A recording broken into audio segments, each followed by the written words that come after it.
Dal Vangelo secondo Giovanni.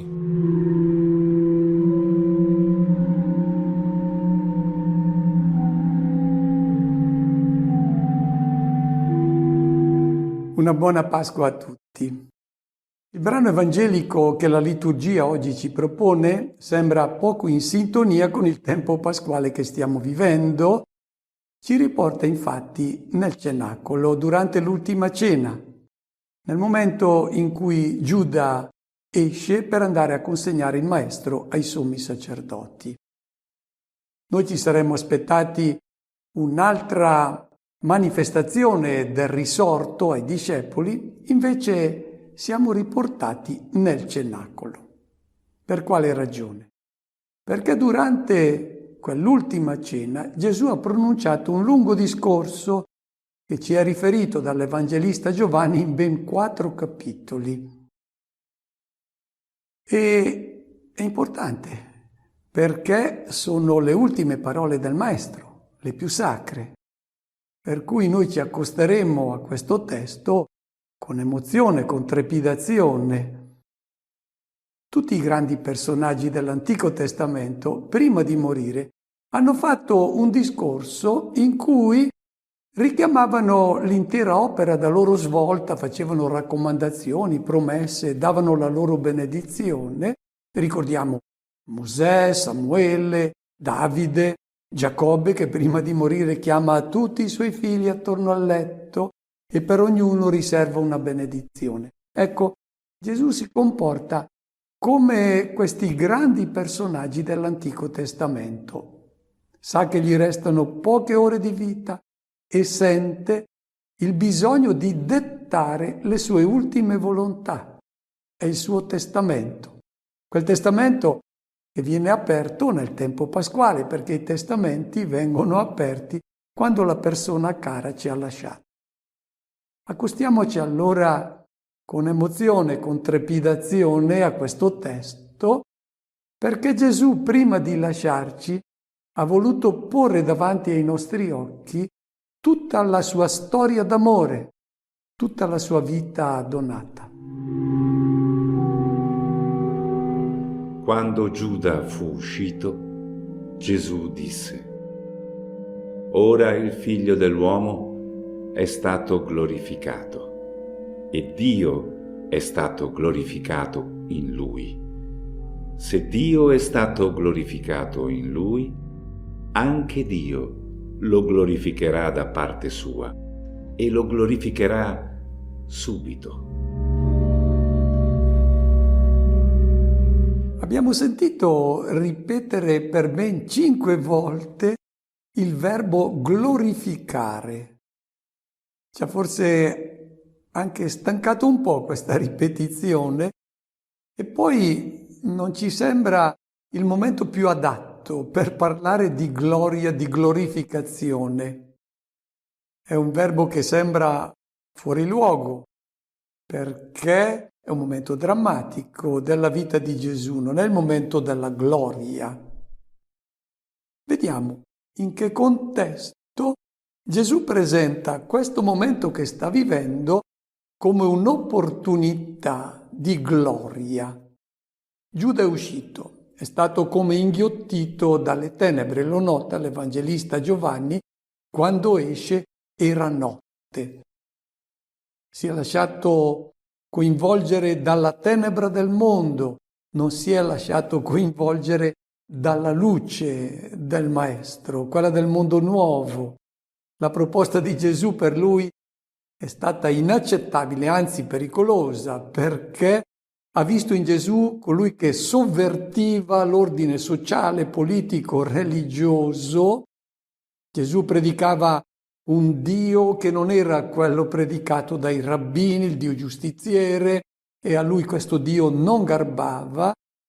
Predicava Gesù l'uomo che è servo, non dominatore, e anche questo sconvolgeva tutte le convinzioni di Giuda. E nemmeno Gesù è riuscito a cambiargli il cuore, a coinvolgerlo nel mondo nuovo. Come avremmo reagito noi di fronte a questo abbandono?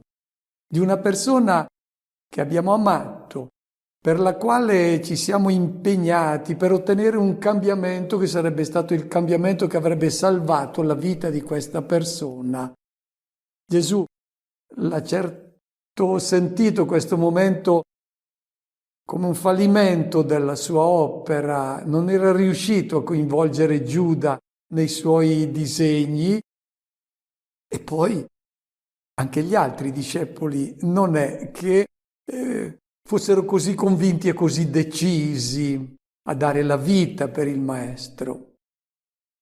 Pensiamo, quale sarebbe stata la nostra reazione di fronte a quel cuore duro e aggrappato caparbiamente alle proprie convinzioni che nemmeno Gesù è riuscito a smuovere.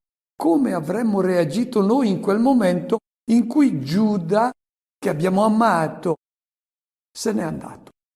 E se n'è andato non per i fatti suoi, per consegnare il Maestro alla morte. Forse noi avremmo reagito con rabbia, avremmo maledetto quell'oppositore del progetto di mondo nuovo, quella persona che aveva il maligno nel cuore. In Gesù nessuno di questi aspetti che avrebbero forse caratterizzato la nostra reazione. Non c'è stata un'irritazione, neppure l'ombra di rancore nei confronti di Giuda, solo un immenso dolore per non essere riuscito a far breccia nel cuore del suo discepolo. Direi che questa è l'esperienza che tutti coloro che amano e vogliono condurre alla vita la persona che vogliono rendere felice sperimentano. Se questa persona fa delle scelte di morte, il dolore di chi l'ama è davvero immenso, proprio come quei genitori che fanno di tutto per coinvolgere il figlio nelle scelte giuste della vita e se lo vedono allontanare nella notte.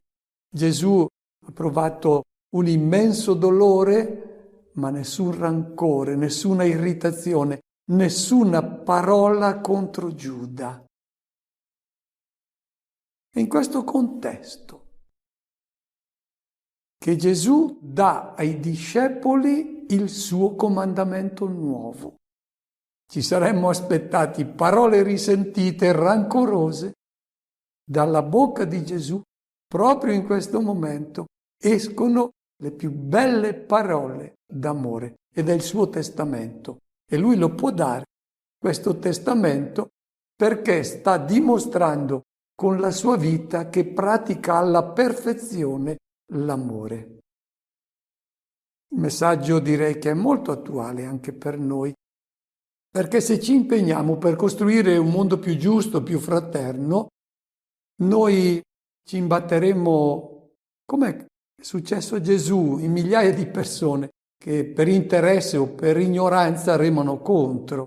Ci imbatteremo anche in organizzazioni, in strutture che propongono ai giovani, alle nuove generazioni, modelli di vita devianti, che introducono il degrado morale, l'edonismo, che gettano il ridicolo sui valori più sacri come la fede, la famiglia, la fedeltà coniugale, il perdono.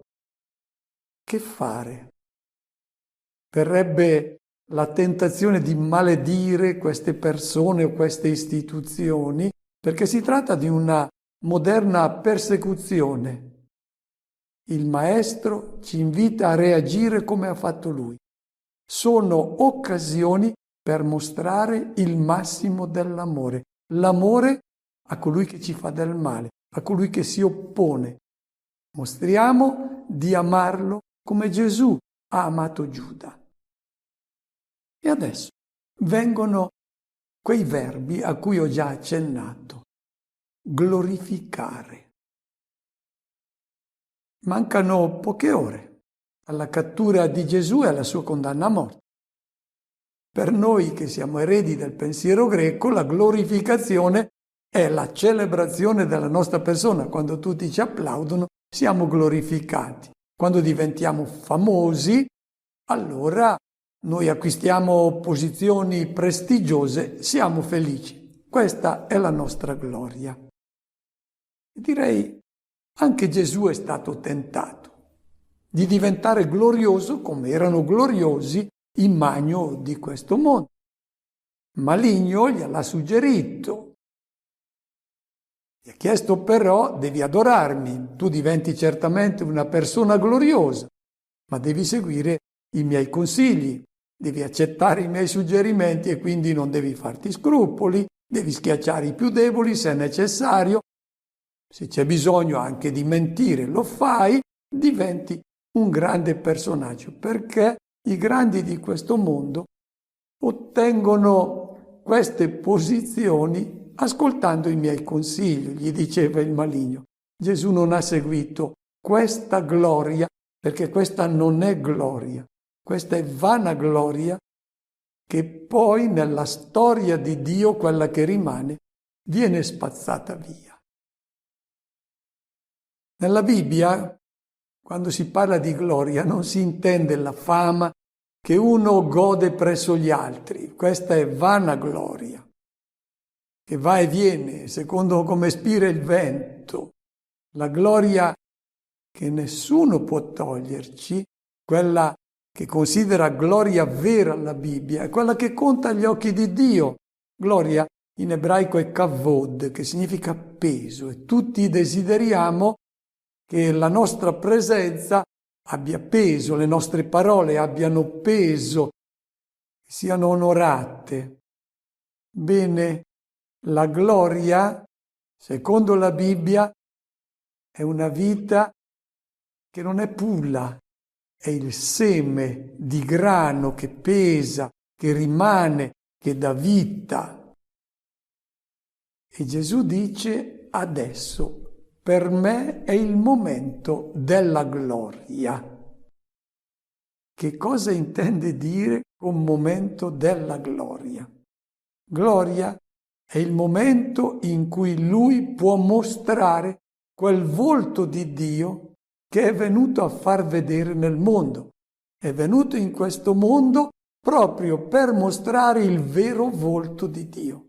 E adesso Gesù ha un'opportunità unica di arrivare al massimo di questa gloria, di questa manifestazione del volto di Dio che è amore e solo amore. È il momento in cui Giuda lo consegna. Il Padre del cielo non voleva che il figlio morisse, ma consegnandolo nelle mani degli uomini, questi non potevano che aggredirlo, perché non sono mossi dall'amore che è quello di Dio, ma dal maligno che suggerisce la gloria di questo mondo, per raggiungere la quale bisogna essere disposti a tutto. Ecco, in questa situazione non voluta da Dio, che han creato gli uomini, ecco che Gesù si inserisce e il disegno del Padre coglie questo momento per manifestare tutto il suo amore, perché il massimo dell'amore lo si coglie nel dono della vita. Il Padre non voleva che Gesù morisse, ma siccome gli uomini hanno commesso questo crimine, attraverso questo peccato degli uomini si è realizzata la manifestazione del massimo dell'amore di Dio, quindi la più alta manifestazione del volto del Dio.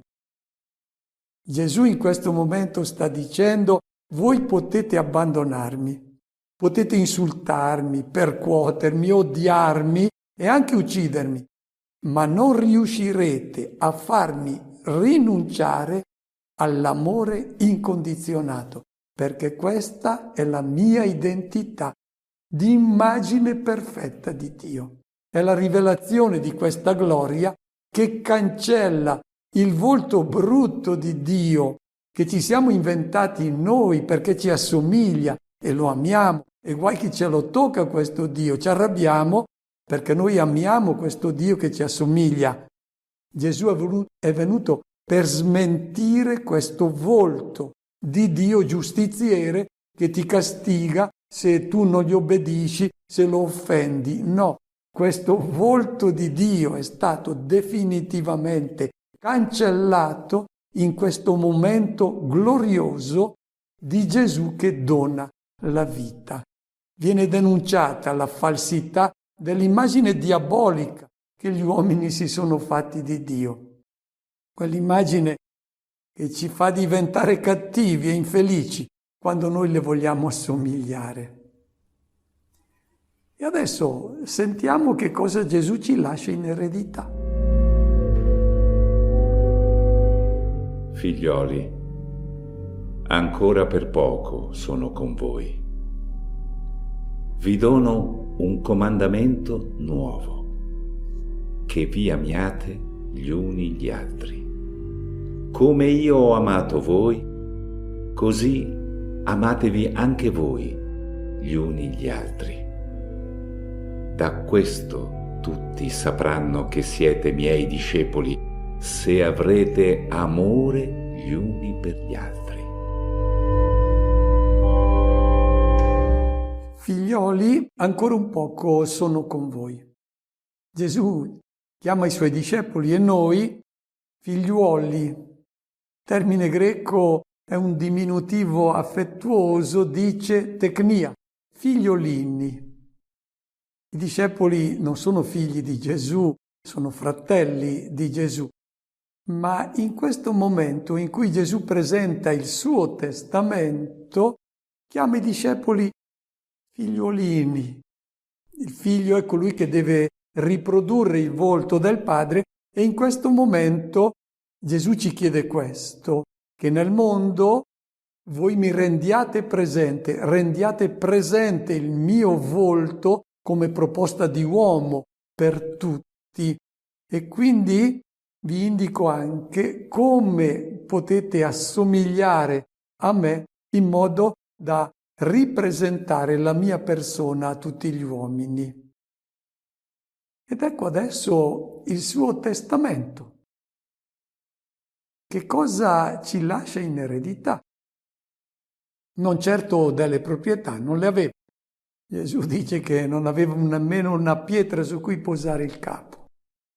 Non aveva beni, non aveva case. E noi ci saremmo forse aspettati che ci lasciasse la capacità di fare miracoli, di risolvere i problemi del mondo con la bacchetta magica.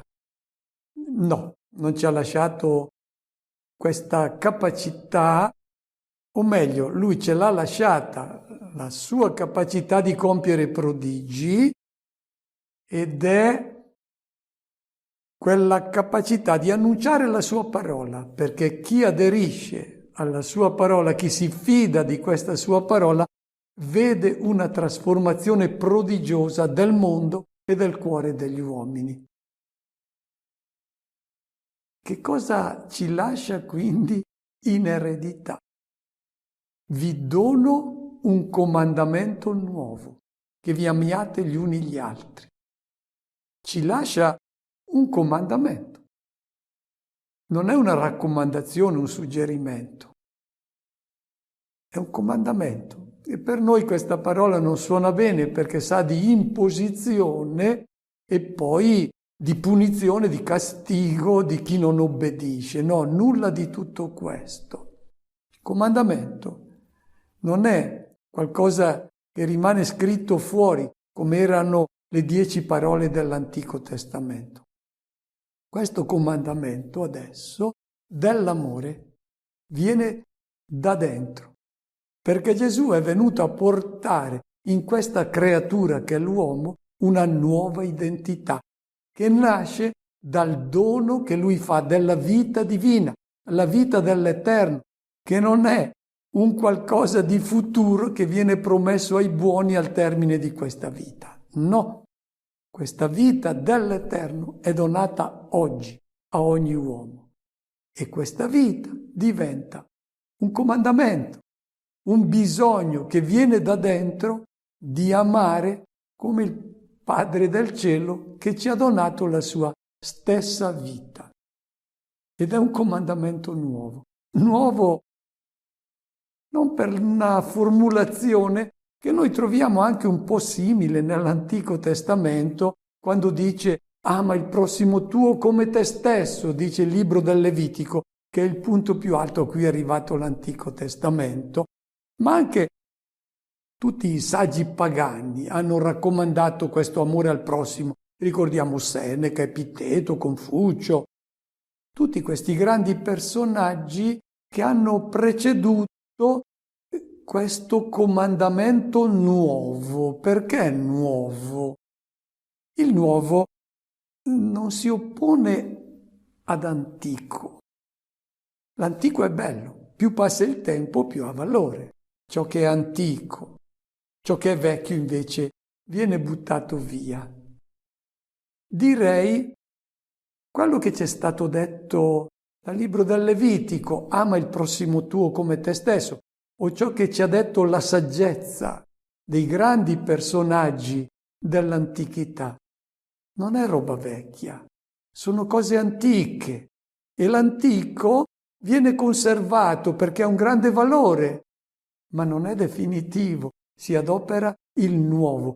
Quando si sente questa parola nuovo, risveglia subito l'ottimismo, la speranza. La sapienza antica era bella, non va buttata, la si conserva come un tesoro, ma non è questa adesso la sapienza che noi usiamo. Non amiamo come ognuno ama se stesso, è un'altra. La misura che adesso ci viene data è quella che viene dal comandamento che è la nostra nuova identità, quella di figli di Dio. E allora ci porta questo comandamento interiore ad amare come Gesù ama. E questo amore è la bellezza pura, assoluta, oltre la quale è impossibile andare. Questo comandamento non può invecchiare, perché è la vita di Dio. Possono passare decine, centinaia, migliaia o milioni di anni. Questo comandamento rimarrà sempre nuovo, non sarà mai superato, non ci sarà mai un comandamento migliore. Non è possibile andare oltre questo amore, che è un amore incondizionato anche per il nemico. Al di là di questo orizzonte è impossibile andare, non ci sarà mai un'altra novità. Come io ho amato voi, anche voi amatevi gli uni gli altri. Che amore è questo che Gesù ci presenta? È l'amore che non si lascia condizionare dalle risposte dell'uomo, che possono essere non d'amore, ma di odio, di sfruttamento, di oppressione. L'amore di Gesù non si lascia condizionare, è completamente gratuito.